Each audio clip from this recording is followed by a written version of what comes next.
In 1177 BC, every major city in the Mediterranean was burned to the ground. From Greece to Gaza, from Anatolia to Egypt, the arsonists were never identified. Their names appear in only one document across all of human history, and that document was written by the one king who barely survived them. 3,300 years ago, the Mediterranean was not a dark age. It was a globalized world. Kings wrote to kings. Copper from Cyprus moved east. Tin from Afghanistan moved west. The pharaohs of Egypt exchanged wedding gifts with the rulers of Babylon. Mycenaean Greek merchants unloaded oil and wine at Levantine ports. Hittite ironworkers forged weapons in Anatolian mountain workshops.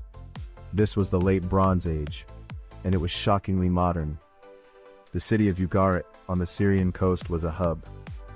A metropolis of perhaps 10,000 people with libraries, temples, and a harbor that never slept. Its merchants spoke 8 languages. Its scribes invented the alphabet. Hattusa, the Hittite capital in central Anatolia, was a fortress city, ringed by 6 kilometers of stone walls. From there, the Hittite king commanded an empire that rivaled Egypt itself. Mycenae, in Greece, the city of Agamemnon of Homer's legend, was real.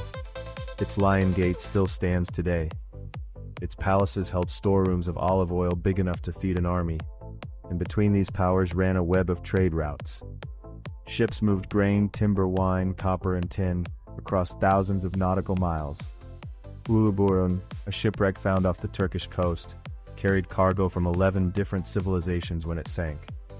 Copper from Cyprus, tin from Central Asia, ebony from Nubia. The Bronze Age was not primitive. It was a connected, literate, cosmopolitan world. But beneath the surface, something was wrong. By 1200 BC, the letters between kings had changed. Requests for grain had become desperate. Earthquakes had cracked palace walls across Greece. Famine had reached the Hittite heartland. And then from the sea, came something none of them had prepared for. The destruction was not gradual. It was not sequential. It was near simultaneous, and it was total. Archaeologists have found a burn layer at site after site. At Mycenae, at Tiryns, at Pylos, the great Mycenaean palaces were torched so thoroughly that their mud brick walls vitrified into glass. At Hattusa, the Hittite capital, empty, not destroyed in battle but abandoned, the entire imperial administration simply ceased. At Enkomi Cyprus, a wealthy copper trading city, burned twice. They rebuilt, and the enemy came again. At Troy, Homer's Troy, a destruction layer from roughly 1180 BC, marks the end of its Bronze Age prosperity. Along the Levantine coast, city after city fell. Ashkelon, Ashdod, Megiddo, and then the jewel of the coast, Ugarit. Ugarit burned last, and because it burned last, we know more about its final days than any other city. Inside the ruins, archaeologists found something devastating. A clay tablet still in its kiln, unfired, abandoned mid-production. That tablet was a letter. From the king of Ugarit to the king of Cyprus. It reads, and this translation is not dramatized. My father, the enemy's ships are already here. My cities are burning, they have done terrible things in my country. The letter was never sent. Ugarit fell, Cyprus fell, the Hittites vanished, the Mycenaeans vanished. In the span of perhaps a single generation, 40-50 years, the entire international system of the Bronze Age collapsed. By 1130 BC, the Mediterranean was dark. The great cities were ash, the trade routes were dead, writing had been lost in Greece, a 400-year dark age had begun, and the only surviving eyewitness account, the single document that names the attackers, comes from the one civilization that did not fall. Egypt alone survived, and the story of how it survived is carved into stone on the walls of a temple called Medinet Habu, on the west bank of the Nile. The reliefs are enormous, over 30 meters of carved stone, painted in vivid color when they were new. They show a pharaoh, they show a battle, and they show an enemy unlike anything Egypt had faced before. Ramesses III ruled Egypt in the early 12th century BC. He inherited a kingdom under siege from multiple directions. Libyans from the west, and from the north something worse. The inscriptions at Medinet Habu call them the foreign countries who made a conspiracy in their islands. They say, no land could stand before their arms. The reliefs show a naval battle at the mouth of the Nile. Egyptian ships, sleek oared galleys, firing arrows at enemy vessels. The invaders wear distinctive headdresses, horned helmets, feathered crowns. Their ships are different from Egyptian vessels. Their prows end in bird head carvings. And then the inscription lists them by name, group by group. The Peliset, the Checker, the Shekelesh, the Denyen, the Weshesh, the Shurden. These names appear nowhere else. No other kingdom recorded them. No prior texts mention them. They arrive in history for exactly one moment, at Medinet Habu, as the destroyers of the world, and then they vanish from the written record completely. We do not know what language they spoke. We do not know where their homelands were. We do not know if they were 6 distinct nations or 6 names for overlapping groups. Ramesses III claims he defeated them.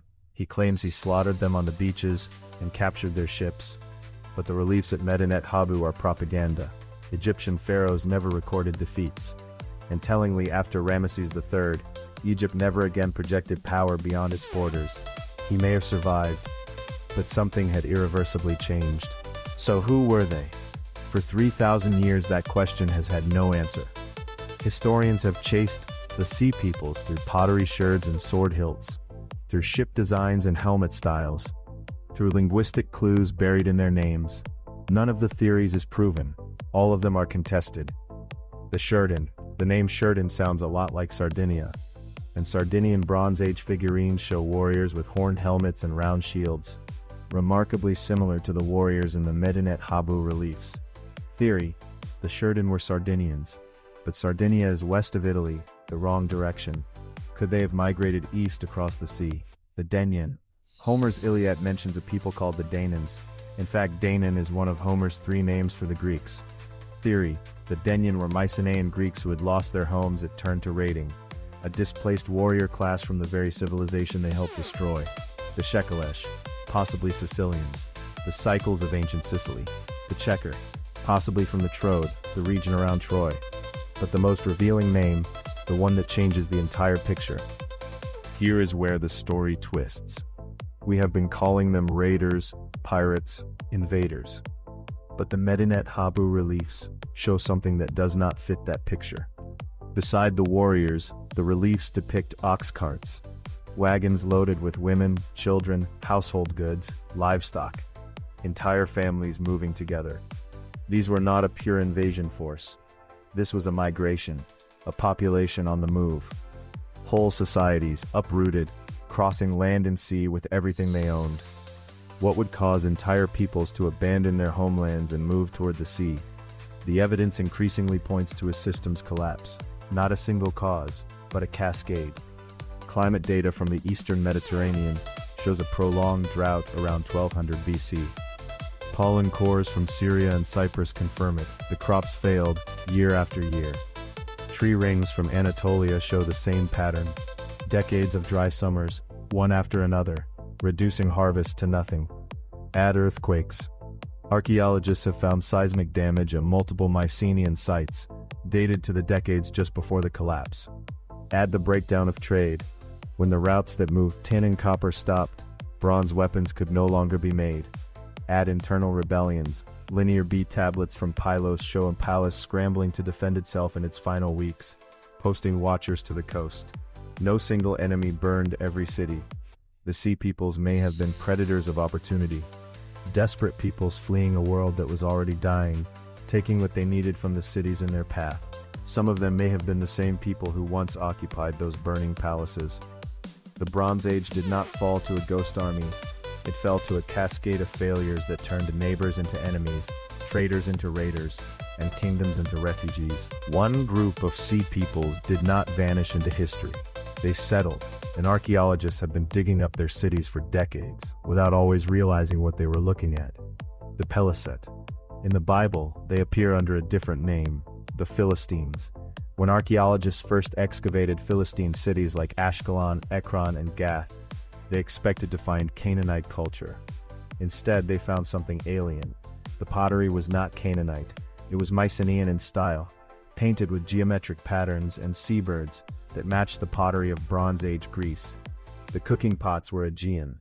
The hearth placement in their homes followed Greek, not Levantine tradition. The Philistines ate pork at a time when their neighbors did not, a distinctly Aegean dietary signature. DNA analysis of Philistine skeletal remains published in 2019 found a significant European-derived genetic component that appeared in the early Iron Age and disappeared within 200 years, absorbed into the local population. The evidence is as close to a smoking gun as archaeology gets. The paliset of the Medinet Habu inscriptions came from the Aegean world. They were almost certainly displaced Mycenaean Greeks, or closely related peoples. They fled the same collapse that destroyed their homeland, and when they reached the coast of Canaan they stayed. But the paliset were only one of at least 6 named groups: the Sheridan, the Shekelesh, the Denyen, the Checker, the Weshesh. We have found one. The others are still ghosts. They burned the cities, they carved their names into the stone of Egypt, and then they walked out of history. Some may have been absorbed, some may have sailed home, some may have settled in places we have not yet identified. The mystery remains open. Archaeology may yet find them. The Bronze Age collapse is history's greatest whodunit. A connected, literate, globalized world, erased in a generation. The names of the destroyers written once and then gone forever.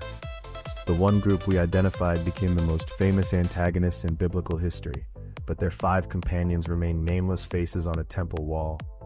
If this changed how you think about the ancient world, subscribe. We reconstruct a lost civilization every week.